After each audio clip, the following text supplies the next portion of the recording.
First ഇയറിന്റെ 2 chapters ഉണ്ട്, basic concepts ഉണ്ട്, States of matter ഉണ്ട്. അതുപോലെ സെക്കൻഡ് ഇയറിൽ നിങ്ങൾ പഠിച്ച സോളിഡ് സ്റ്റേറ്റ്, അതിൽ 30 ക്വസ്റ്റ്യൻസ് ആണ് നിങ്ങൾക്ക് തന്നിരിക്കുന്നത്. ആ ക്വസ്റ്റ്യൻസ് എങ്ങനെ വർക്ക്ഔട്ട് ചെയ്യുന്നു എന്നുള്ളതാണ് നമ്മൾ ഇന്നത്തെ ക്ലാസ്സിൽ ഡിസ്കസ് ചെയ്യുന്നത്. അപ്പൊ ആദ്യത്തെ question, the number of molecules of water in 333 gram of aluminum sulfate 18H2O. 333 gram of Al2SO4 thrice 18H2O. How many molecules of water are in 333 gram of Al2SO4 thrice 18H2O എന്നുള്ളതാണ് first question. എങ്ങനെ ഈ question answer ചെയ്യും? ഒരു മോളിക്യൂളില് Al2SO4 thrice 18H2O ഒരു മോളിക്യൂളില് 18 water molecules ഉണ്ട് അല്ലേ? അപ്പൊ അങ്ങനെയാണെന്നുണ്ടെങ്കിൽ എത്ര മോളിക്യൂൾസ് ഉണ്ട് 333 ഗ്രാമിൽ എന്നറിയാമെങ്കിൽ X molecules are in 333 gram. അപ്പൊ എക്സ് ഇൻറ്റു 18 അതായിരിക്കും number of water molecules in 333 gram of Al2SO4 thrice 18H2O. എങ്ങനെ എത്ര മോളിക്യൂൾസ് ഉണ്ടാവും എന്നറിയുക, എത്ര മോൾസ് ഉണ്ടെന്ന് അറിയണം അല്ലേ? ഒരു മോളിൽ അവഗാഡ്രോ നമ്പർ ഓഫ് മോളിക്യൂൾസ് ഉണ്ട്. 6.023 into 10⁻23 മോളിക്യൂൾസ് ഉണ്ട്.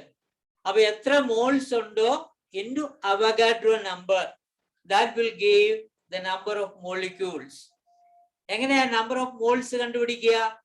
Given mass by molecular mass. അപ്പൊ ആദ്യം മോളിക്കുലാർ മാസ് കമ്പ്യൂട്ട് ചെയ്യണം. അപ്പൊ ഈ ക്വസ്റ്റ്യനിൽ നമ്മൾ ഇതെല്ലാം കൂടി ഡിസ്കസ് ചെയ്യാം. അപ്പൊ മോളിക്കുലാർ മാസ് എന്താ? Sum of the atomic masses അല്ലേ?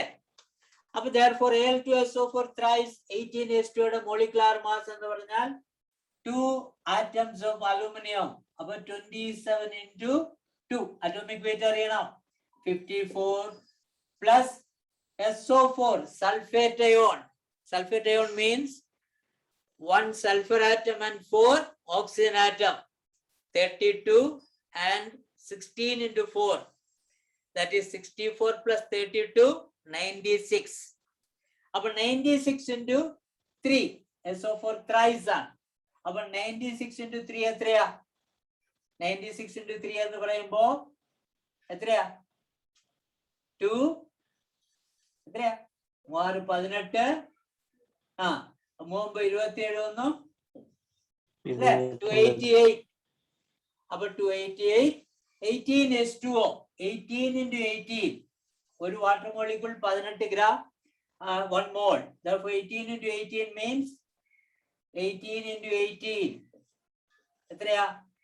6 8 14 8 1 4 12 324.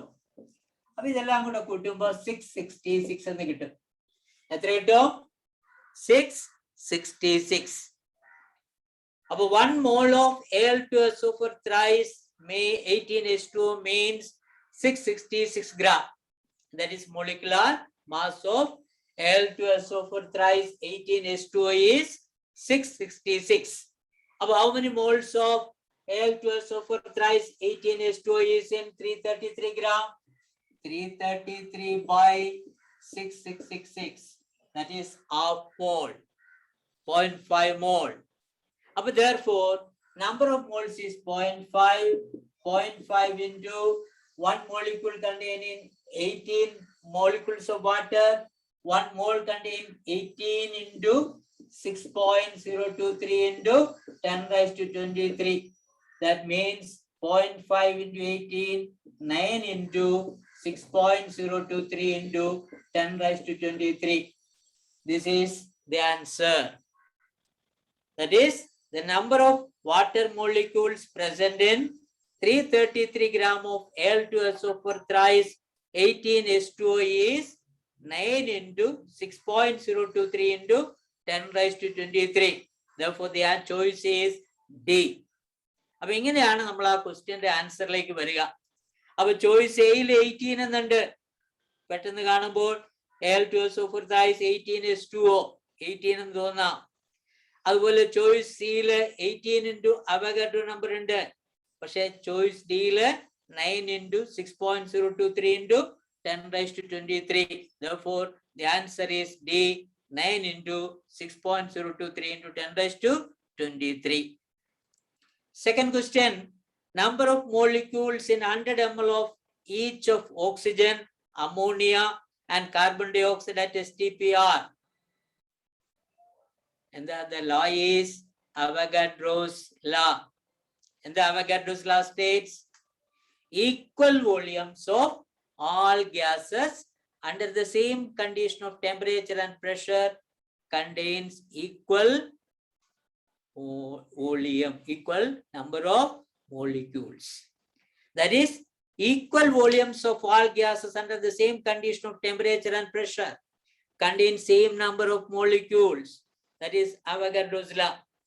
If you take 100 ml of oxygen or 100 ml of ammonia or 100 ml of carbon dioxide at STP, all of them contain same number of molecules. Therefore, the answer is B. Carbon dioxide is equal to ammonia is equal to oxygen. Third question is, which of the following is correctly give 180 gram of water? അതില് ആ choice ഒരു പ്രശ്നമുണ്ട്. ആ ABCDക്ക് പകരം 5 moles of water. 5 moles of water means 5 into 18, 90 gram. 10 moles of water, that means 10 into 18, 180 gram. That is second choice is correct. And the third choice is 6.023 into 10⁻23 molecules of water. 1 mole contain Avogadro number of molecule. Therefore, it is 1 mole, that is 18 gram water contains 6.023 into 10⁻23 molecules of water. And D choice, 6.023 into 10⁻24 molecules of water. We know that 1 mole contain Avogadro number of molecules, 10 moles contain 10 into Avogadro number of molecule. That means 6.023 into 10⁻23 into 10 means 6.023 into 10⁻24. Therefore, choice 2 and choice D are correct. Both are correct. The two choices are correct. That is the answer for the question number 3. Question number 4 is, two students X and Y report the weight of the same substance as 4.0 gram and 4.00 gram respectively. Which of the following statement is correct? What is the difference if you express that is 4.0 gram and 4.00 gram? 4.0 gram means it is in between, that is 3.9 and 4.1. And 4.00 means it is in between 3.99 and 4.01. Therefore, which is more correct? 4.00. That means the first X report 4.0 means there is only 2 significant figures, whereas if Y report 4.00 means there are 3 significant figures. Therefore, which is more correct? Y is more correct. Y is more accurate. Therefore, the choice is C. Y is more accurate. The fifth question is, among the following pairs, law of multiple proportion is illustrated by. What is law of multiple proportion? The law of multiple proportion states that when two elements combine to give more than one compound, the different mass of one of the element combining with a fixed mass of the other will be in a simple whole number ratio. That is, hydrogen and oxygen can combine to give water. That is 2 gram hydrogen and 16 gram oxygen combines to give 18 gram water. The ratio of hydrogen is to oxygen is 1:9. But 1:8. And in the case of H2O2, hydrogen peroxide, that is 2 gram hydrogen combines with 32 gram oxygen. That means 1:16. Here, 8 gram oxygen combined with 1 gram hydrogen in water. 16 gram oxygen combined with 1 gram hydrogen in H2O2. Therefore, it is an example for that is law of multiple proportion. Therefore, whenever a question arises and which among the following is a pair or pair correct for law of multiple proportion, you have to examine. There should be only 2 elements. That is, in the case of choice A, hydrogen sulfide and sulfur dioxide, there are 3 elements. And beryllium oxide and beryllium chloride, it also having 3 elements. Ammonia and nitrogen dioxide, 3 elements. But in D choice, N2O and NO, that means it is according to law of multiple proportion. Nitrous oxide N2O and nitric oxide NO. The different mass of nitrogen combining with a fixed mass of oxygen is in the ratio 2:1. And that is, it illustrates law of multiple proportion. Therefore, the choice is D. The 6th question is maximum number of molecules present in A, B, C, D. And how will you find out the maximum number of molecules? And we have discussed the number of molecules is equal to number of moles into Avogadro number. Similarly, if you take the volume factor, 1 mole of any gas at STP will occupy 22.4 liter. That is, if you consider any gas at STP, 1 mole of any gas will occupy 22.4 liter. Therefore, the number of molecules present in 22.4 liter of any gas is 6.022 into 10 raised to 23. And therefore, when that is the A choice is 15 liter of hydrogen at STP, that means 15 by 22.4 into Avogadro number. That is the number of molecules present in 15 liter of hydrogen. And B choice is 5 liter of nitrogen at STP. That means 5 by 22.4 into Avogadro number. And C choice is 10 gram of oxygen. Whenever you are given mass of a substance, how will you find out the number of molecules? Number of moles into Avogadro number. Number of moles is equal to given mass by molar mass. 10 by 32 into Avogadro number. D choice is 1 gram of hydrogen. That means 1 by 2 into Avogadro number. And these are the number of molecules present in 15 liter of hydrogen at STP, 5 liter of nitrogen at STP, and 10 gram of oxygen and 1 gram of hydrogen. And therefore, you have to find out which among the following is having maximum number of molecules. And you have to do 15 by 22.4 and 10 by 32, 5 by 24. We know that 15 by 22.4 is greater than 5 by 22.4. Definitely, the 15 by 22.4 is greater than 10 by 32, and it is greater than 1 by 2. That is, the maximum number of molecules will be present in 15 liter of hydrogen at STP. And that is the way. And you need not to find out the total number of molecules, but we can find out that is how many molecules will be present in each choice by putting these values. That is 22.4 liter of any gas at STP will occupy Avogadro number of molecules. Therefore, 1 liter will occupy Avogadro number by 22.4, and similarly the number of moles into Avogadro number will give the number of molecule. Number of moles is equal to given mass by molecular mass. And that is the way in which we can find out the answer for that question. Question number 7 is, how does the surface tension of a liquid vary with increase in temperature?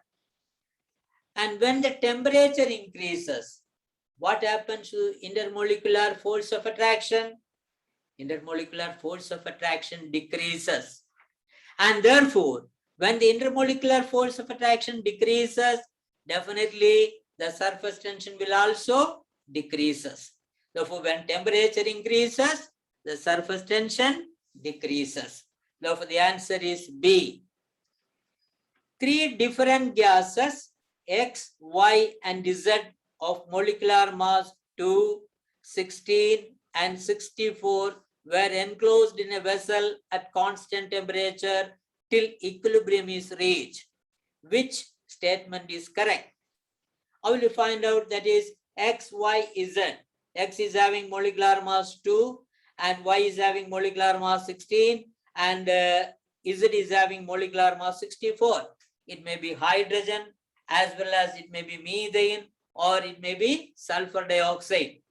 You need not that is whether it is X is hydrogen or something else, or but the molecular mass of X is 2 means it may be hydrogen, and molecular mass of Y is 16, that means it may be methane, and the molecular mass of Z is 64, it may be sulfur dioxide. Simply I am saying that is this may be. And whatever be the gas, the question is they are enclosed in a vessel at constant temperature till equilibrium is reached. Which statement is correct? And what is the nature of a gas? The gaseous state, the gas will occupy the whole available space. So when you take a gas in a vessel, the gas will occupy the whole available space. Therefore, a gas mixture will be always a homogeneous mixture. When X, Y, or Z with different molecular mass is taken in a container, all these gases will mix and it will be a homogeneous mixture. Therefore, the choice A is gas Z will be at the top of the vessel, gas Y will be at the top of the vessel, gas X will be at the top of the and Z at the bottom of the vessel are wrong. The gases will form homogeneous mixture. That is the correct answer. But if you consider these are liquids, X, Y, Z are liquids, and we know that the liquids will be, they may be miscible or it may be immiscible. And if it is immiscible, they will not homogeneously mix. If they are, that is miscible, they will homogeneously mix. And therefore, they will be, that is depending upon the density. And the molecular mass and density are related. The molecular mass increases, density also increases. And that is in the case of a liquid. But here, it is gases, and the gases will occupy the whole available space, and therefore the gases will form homogeneous mixture. And that is answer is D.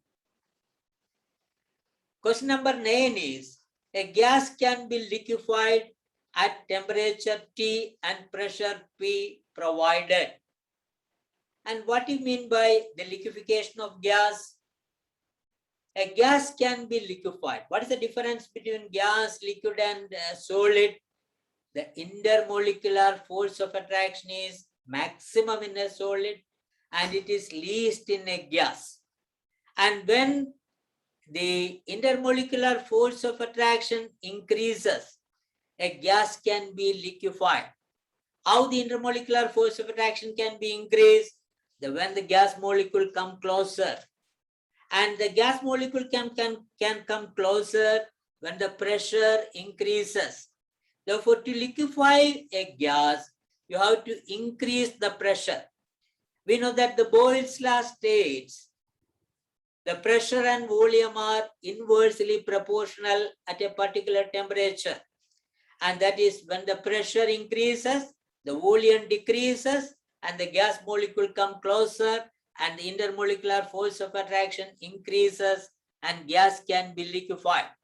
Therefore, one of the methods of liquefying a gas is increasing the pressure, and thereby the gas is converted to a liquid. But a gas can be liquefied only below a particular temperature. Above a particular temperature, a gas cannot be liquefied. And that temperature is known as critical temperature. What is critical temperature? It is a temperature above which a gas cannot be liquefied whatever pressure is applied, or it is the temperature below which only a gas can be liquefied, and that is known as the critical temperature. Therefore, my question is, a critical temperature is very high for a gas, and for another gas, the critical temperature is very low. Which gas can be easily liquefied? The gas with very high critical temperature can be easily liquefied, because you can liquefy that gas even at room temperature, because its critical temperature is greater than a room temperature. But if the critical temperature of a gas is very low, for example, hydrogen, the critical temperature is very low, it is very difficult to liquefy that gas, because you have to cool that gas below that temperature, and then you have to apply pressure to liquefy that gas. That means critical temperature, if it is very high, that gas can be easily liquefied, and if the critical temperature is very low, it is very difficult for liquefying a gas. This question bandhailla, പക്ഷെ ഞാൻ സൂചിപ്പിക്കുന്നത് അങ്ങനെയും question വരാം. That is, a gas can be easily liquefied if its critical temperature is very high. For example, you are given gas A, B, C or X, Y, Z, and its critical temperature are 100 degrees Celsius, minus 10 degrees Celsius, and minus 50 degrees Celsius. Which gas can be easily liquefied? Gas A can be easily liquefied because its critical temperature is very high. When the critical temperature decreases, it is very difficult to liquefy a gas. Carbon dioxide can be easily liquefied because the critical temperature of carbon dioxide is high. 30.8 degrees Celsius is the critical temperature of carbon dioxide. And therefore, the critical temperature, Tc, it is a temperature above which a gas cannot be liquefied, or the gas can be liquefied only below its critical temperature. It will be different for different gases. Similarly, you have to apply pressure to liquefy a gas, and the minimum pressure required to liquefy a gas at its critical temperature. The minimum pressure required to liquefy a gas at its critical temperature is known as critical pressure. Then my question is, if the critical pressure of a gas is very high, you have to use very high pressure to liquefy that gas even at its critical temperature. And if the critical pressure of a gas is very low, it is easy to liquefy that gas at its critical temperature. Therefore, critical pressure decreases, it is easy to liquefy a gas. And critical pressure increases, it is very difficult to liquefy a gas. And that is the difference between critical temperature and critical pressure. Remember, the critical temperature is the temperature above which a gas cannot be liquefied whatever pressure is applied.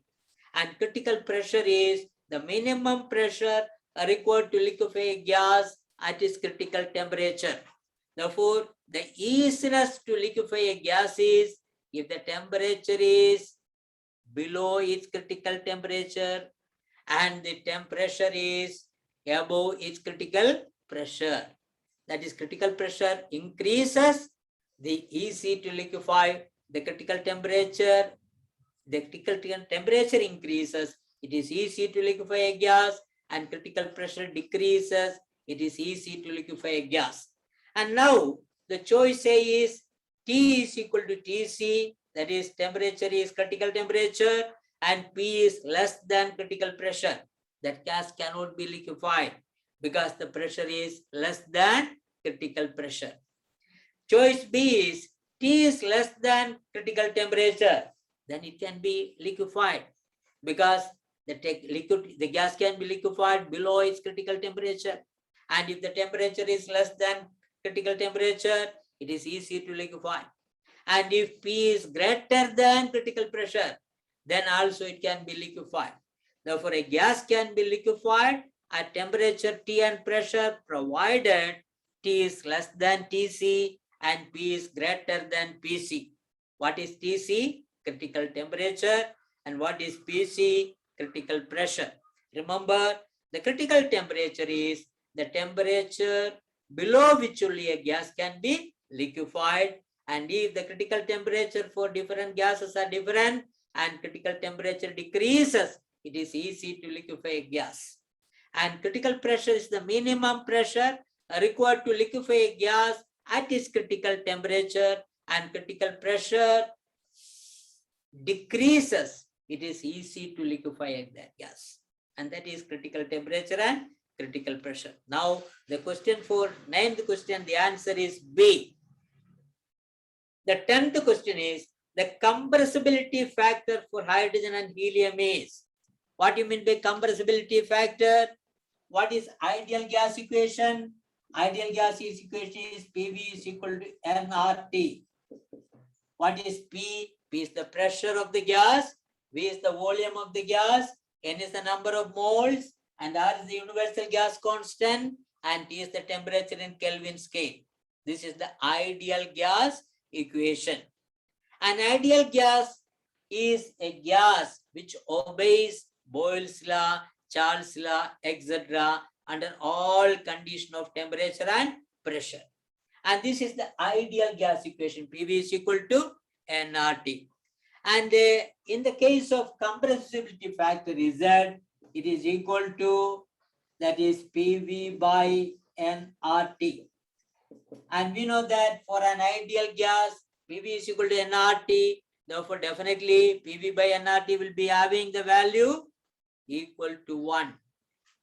PV by nRT is equal to 1. But an ideal gas cannot be liquefied. That is, you know that if you plot the PV versus, that is PV, the product of pressure and volume, that is, we can see that for an ideal gas, the curve will be a straight line parallel to the x-axis. That means the compressibility factor PV by nRT, it is equal to, the compressibility factor is equal to 1. But for hydrogen and helium, it is always greater than 1. And for other gases, first it decreases, then it increases. And that means for hydrogen and helium, the compressibility factor is always greater than 1.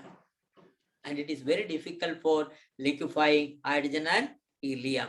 And their compressibility factor is greater than 1. Our choice is A. The compressibility factor for hydrogen and helium is always greater than 1. Average kinetic energy of carbon dioxide at 300 Kelvin is capital E. The average kinetic energy of nitrogen at 300 Kelvin is. We know that according to the kinetic molecular theory of gases, there are various postulates. A gas consists of large number of tiny molecules. The molecules are in frequent motion. They will collide each other and they will collide on the wall of the container. And the pressure of a gas is due to the force per unit area due to the molecular collision on the wall of the container, as well as the molecular collisions are perfectly elastic. That means no energy is lost during these molecular collisions. And the kinetic energy is a function of its temperature. That is, kinetic energy of a gas is a function of its temperature. When the temperature increases, kinetic energy increases. The temperature decreases, kinetic energy decreases. And these are the various postulates of kinetic molecular theory of gases. We know that PV is equal to nRT is an ideal gas equation. And we know that ideal gas equation is an equation, or ideal gas is a gas which will obey the ideal gas equation or Boyle's law, Charles' law, etc. under all condition of temperature and pressure. But all gases are real, and the real gases deviate from this ideal gas equation. The real gases, they obey the ideal gas equation only at very high temperature and very low pressure. Real gases will obey ideal gas equation only at very high temperature and very low pressure. Remember, and when the temperature decreases or pressure increases, they will deviate from ideal gas equation or ideal behavior. And the maximum deviation is when the temperature is very low and the pressure is very high. And we know that when the temperature decreases, the kinetic energy decreases and the velocity of the molecule decreases and the molecule comes closer. And the pressure increases, then the volume decreases, the gas molecule comes closer. One of the postulates of kinetic molecular theory of gases is there is no intermolecular force of attraction between gas molecules. And in the case of ideal gas, that assumption is correct. There is no intermolecular force of attraction between gas molecule. That is why they occupy the whole available space. If you take a gas in a 1 liter vessel, the gas will occupy that 1 liter. If you take a gas in a 10 liter, the same gas in a 10 liter vessel, it will occupy the same or 10 liter. That means there is no intermolecular force of attraction. But when the pressure increases or temperature decreases, the volume of gas decreases. According to Boyle's law, pressure and volume are inversely proportional. That means pressure increases, volume decreases. And the temperature and volume are directly proportional according to Charles' law. And therefore, when the temperature decreases, the volume also decreases. And thereby the gas molecule come closer, there will be intermolecular force of attraction. And that is the ideal behavior of a gas only at very high temperature and very low pressure when the volume is very high. The temperature is very high means the volume is very high. When the pressure is very low means the volume is very high. At that condition, the volume is very high. That means the gas molecules are far apart and there is no intermolecular force of attraction. But once the temperature decreases or pressure increases, they come together and there will be intermolecular force of attraction. The assumption is wrong when the temperature is low and the pressure is high. Similarly, another assumption is the actual volume of the gas molecules are negligible compared to the large volume of the gas. What do you mean by the volume of a gas? I've already mentioned that if you take a gas in a 1 liter vessel, its volume is 1 liter. If you take the same gas in a 10 liter vessel, its volume is 10 liter because it will occupy the whole available space. Therefore, what do you mean by the volume of a gas? The volume available for the gas molecule to move in, and that is known as the volume of a gas. And if you take, that is, the gas molecules, they are very tiny molecule, and the actual volume of the gas molecule, if you consider, that volume is negligible compared to the large volume of the gas. That is the assumption in kinetic molecular theory of gases. But this is correct only at very high temperature and very low pressure when the volume of the gas is very high.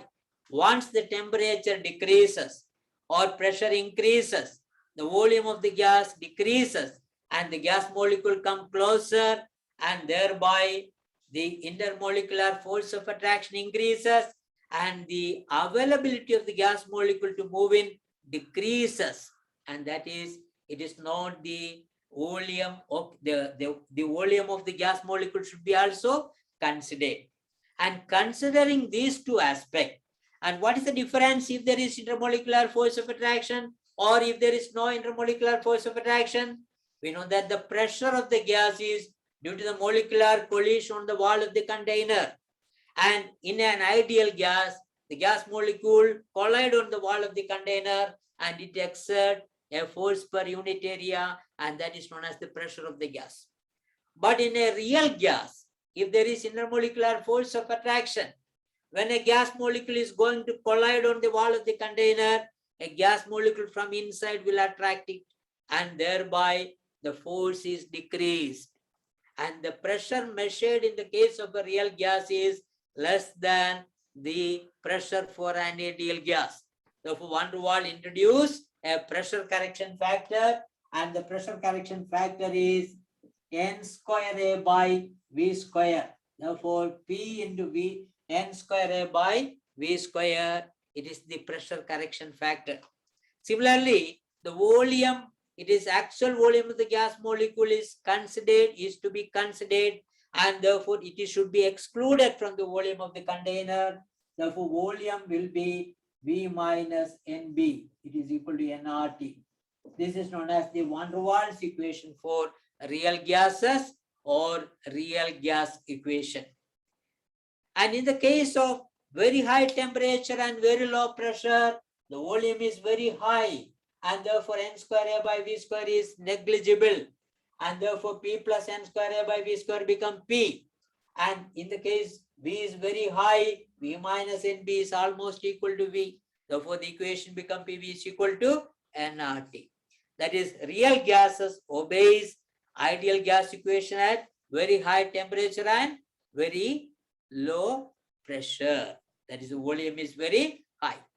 And that is in the case of ideal gas and real gas. Whatever be the kinetic energy, it is in the case of a gas, the kinetic molecular theory states that the kinetic energy is a function of temperature, and the kinetic energy, it is of mv square, and it is equal for 1 mole of an ideal gas. The kinetic energy, it is equal to 3 by 2 RT. What is the value of kinetic energy of 1 mole of an ideal gas?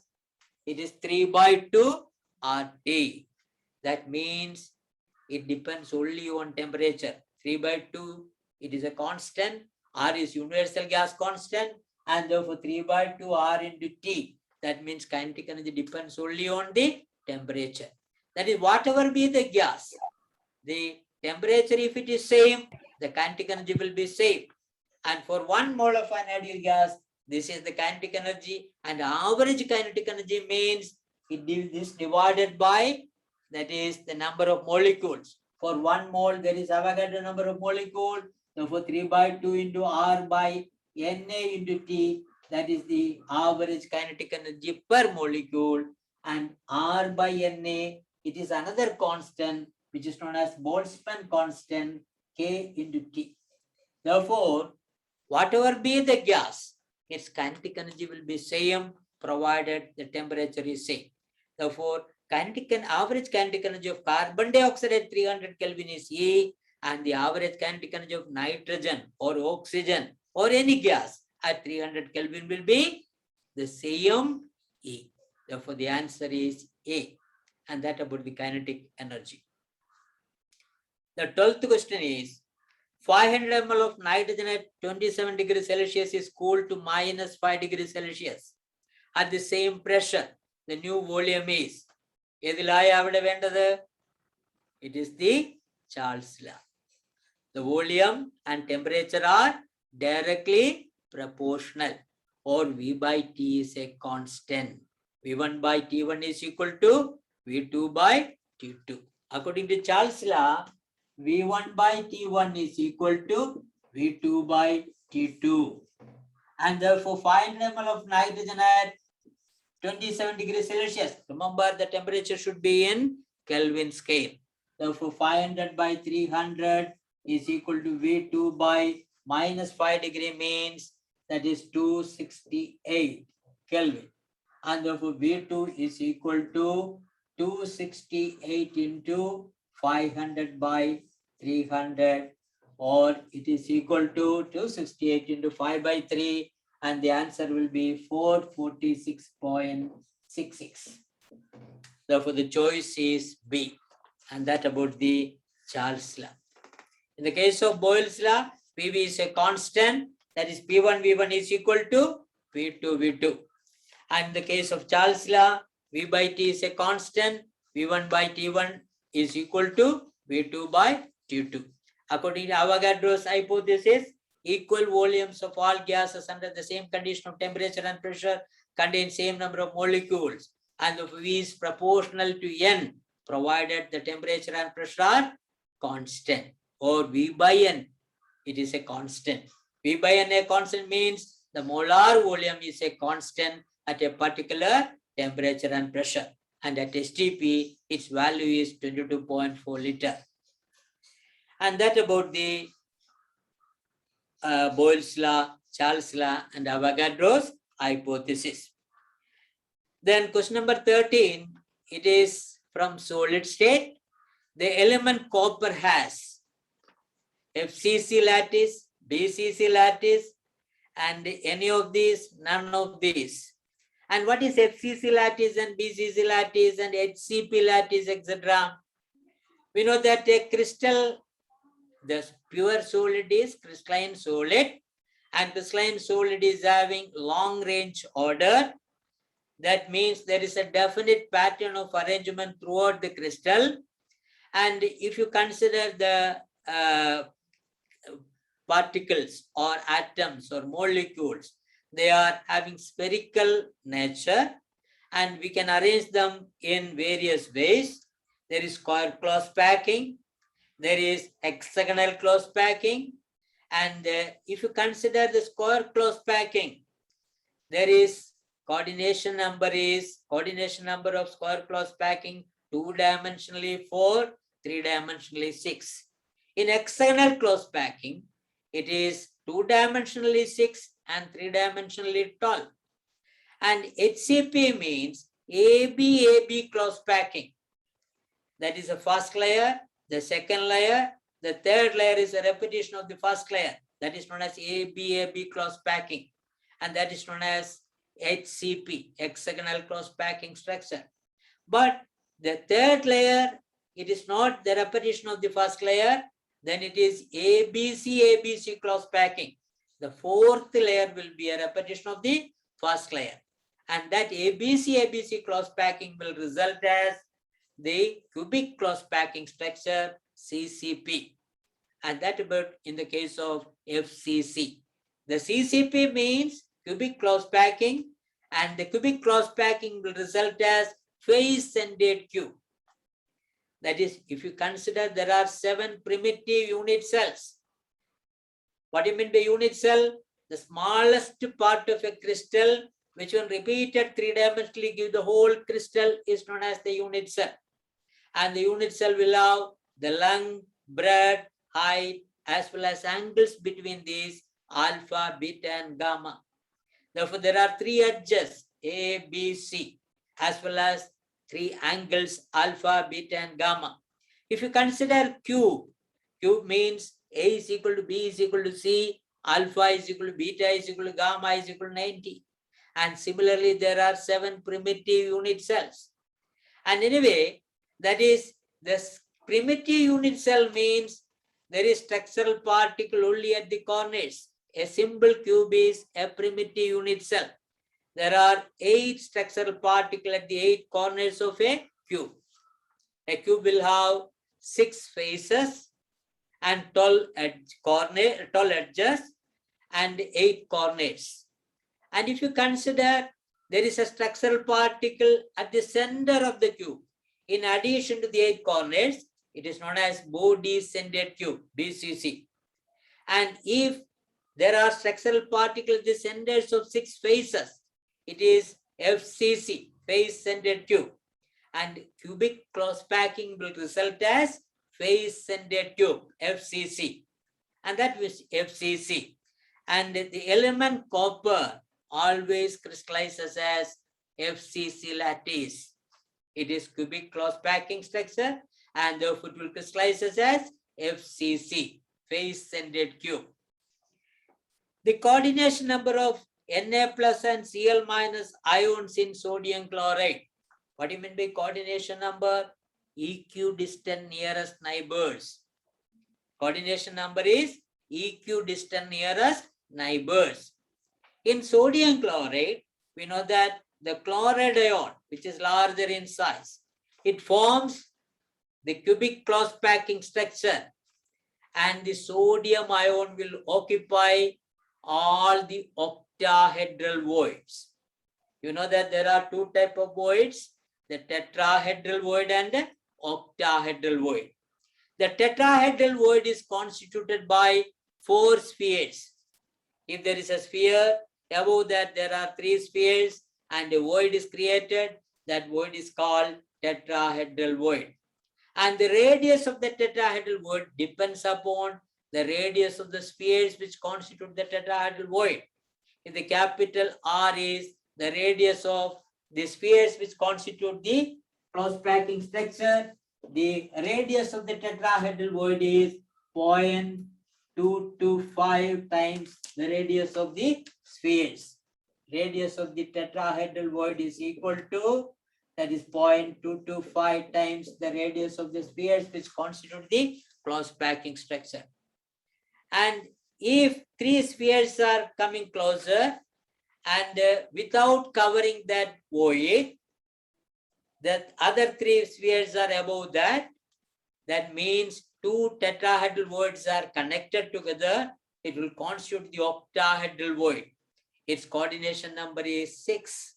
And the coordination number 6 more, the octahedral void is having a radius 0.414 times the radius of the spheres which constitute the closed packing structure. It is larger in size. Therefore, in ionic solid, usually the anions which are larger in size, it will constitute the closed packing structure, and the cation will occupy either the tetrahedral void or octahedral void. If the cation to anion radius ratio is very less, it is in between 0.225 to 0.414, the cation can occupy the tetrahedral void. But if the cation is larger in size and the cation to anion radius ratio is greater than 0.414, it cannot fit in the tetrahedral void. It can be occupy the octahedral void. And if the cation is very large in size, it can neither fit in tetrahedral void or octahedral void. It can be fitted only in the middle portion of the crystal. That means it will constitute the body-centered cube. And that is, we know that the cesium chloride, the cesium ion is very large in size and it will crystallize as body-centered cubic structure. NaCl type, it will crystallize as face-centered cubic structure, where chloride ion form the face-centered cube and sodium ion occupy all the octahedral void. Zinc sulfate crystals, where the zinc ion is very small in size, zinc 2 plus ion is very small in size compared to S2 minus, it will crystallize as a space-centered cube or HCP, CCP or HCP, but the cation occupy alternate tetrahedral void. Why it occupy alternate tetrahedral void? The number of tetrahedral void is twice the number of constituent particles forming the closed packing structure. The number of octahedral void is same as that of the number of particles constituting the closed packing structure. Therefore, the number of tetrahedral void is double the number of particles present in a crystal, and the number of octahedral void is equal to the number of particles will constitute the closed packing structure. And that about the tetrahedral void and the octahedral void. And if a cation is situated in the tetrahedral void, it will be surrounded by 4 anions, and therefore its coordination number will be 4. But if a cation is situated in a octahedral void, then it will be surrounded by 6 anions and the coordination number will be 6. And if a cation is larger, it can neither fit in the tetrahedral void or octahedral void. It will crystallize as body-centered cubic structure, and then it is surrounded by 8 anions. That means the coordination number is 8. And that is, the size of the cation increases, the number of anions surrounding it also increases. If the cation is very small and if it is in tetrahedral void, it will be surrounded by 4 anions. Coordination number is 4. If the size is larger, it will be in the octahedral void. It will be surrounded by 6 anions. Its coordination number is 6. And if it is larger in size, it crystallizes body-centered cubic structure. Its coordination number is 8. And that about the coordination number. And in the case of sodium chloride, the coordination number is 6,6. Each sodium ion is surrounded by 6 chloride ion, and each chloride ion is surrounded by 6 sodium ion. The coordination number of cesium chloride in cesium chloride structure is, I've already mentioned that cesium chloride structure, it is body-centered cubic structure, and of each cation is surrounded by 8 anions, and each anion is surrounded by 8 cations. Therefore, the coordination number is 8, 8. The number of cations and anions per unit cell of sodium chloride crystal is, the chloride ion form the cubic cross packing structure or face-centered cube. We know that there are simple cube, body-centered cube, as well as face-centered cube. How many atoms are present in a simple cube? There are 8 structural particles at the 8 corners of a cube.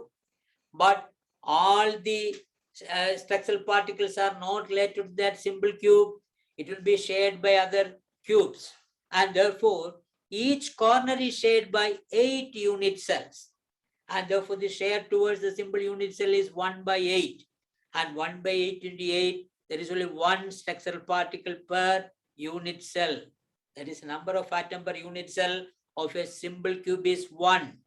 In a body-centered cube, in addition to the 8 corner, there is a structural particle at the center of the cube, and therefore 1 by 8 into 8 plus 1, the number of particles per unit cell is 2.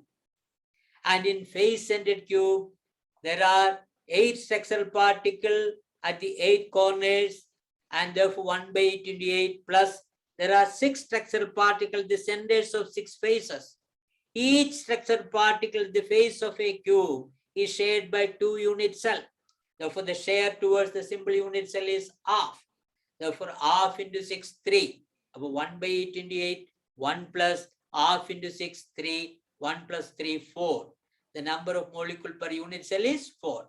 In the case of sodium chloride, it crystallizes as, that is, face-centered cubic structure. Therefore, there are 4 chloride ion per unit cell, and definitely there are 4 octahedral void. All these octahedral void will contain sodium ion. Therefore, there will be 4 sodium ions are also present. Therefore, the number of cations or anions per unit cell in sodium chloride structure is 4 and 4. The number of cations and anions per unit cell in a cesium chloride crystal is, we know that cesium ion is at the center, and there is only 1 cesium ion, and 8 chloride ion at the 8 corners. It is shared by other unit cell. Therefore, the share is 1 by 8 into 8, that is 1. Therefore, the number of cesium ion and number of chloride ion per unit cell is 1 each. In the case of cesium chloride, therefore, the choice is D, 1 and 1. What happens to the coordination number in a crystal lattice as pressure increases? When the pressure increases, the coordination number also increases. The coordination number of calcium 2 plus and F minus ions in a crystal are. We know that fluoride structure is calcium fluoride, CaF2, and anti-fluoride structure is Na2O. Na2O is anti-fluoride structure. In fluoride structure, each cation is surrounded by 8 anions, and each anion is surrounded by 4 cations. That is, anion is very small, fluoride ion. Therefore, it will occupy all the tetrahedral void. And therefore, the coordination number of calcium ion is 8, and the fluoride ion is 4. Therefore, the choice is E, 8 and 4. Which one among the following has anti-fluoride structure? Na2O. Sodium oxide is an example for anti-fluoride structure. Which one of the following has HCP structure? Molybdenum, it crystallizes as body-centered cube, BCC. Magnesium is crystallizes as HCP. Beryllium crystallizes as face-centered cube. Our answer is B, magnesium. Which one among the following has CCP structure? Iron, it is BCC structure, and nickel, it is FCC structure, and copper and aluminum, they are also crystallizes as CCP structure. Gold also crystallizes as CCP structure. They are all face-centered tube. Therefore, answer is all of these. Copper can also crystallize, iron can also crystallize as BCC as well as FCC. In HCP and CCP modes of packing, the coordination numbers are in both AB type cross packing will result as HCP.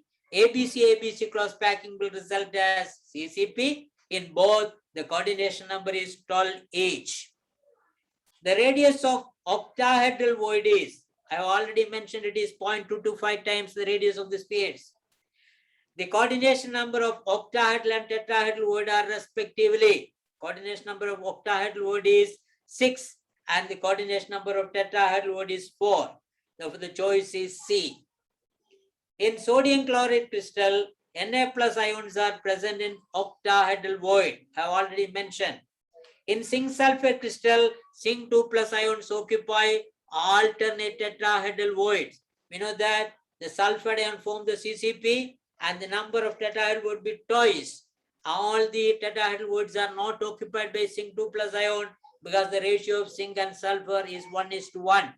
And therefore, alternate tetrahedral voids are occupied by zinc 2 plus ions. Calcium fluoride crystals, Ca2 plus ion occupy all corners and face centers of the cube.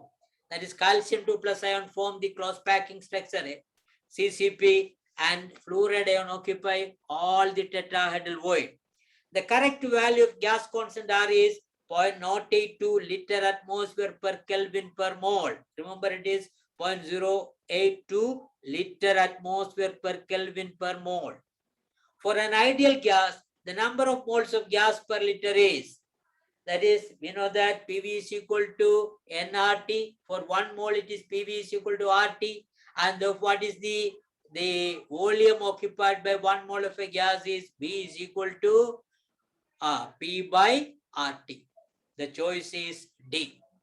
And that about the solid state, states of matter, as well as gaseous state. If you are having any doubt, you may please ask.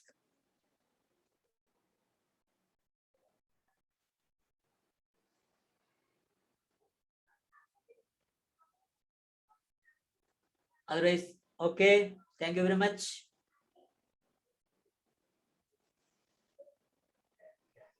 The class is over. Thank you, sir. Thank you. Thank you, sir. Thank you, sir. Thank you, sir. Thank you, sir. Thank you, sir. Thank you, sir. Okay. Thank you, sir.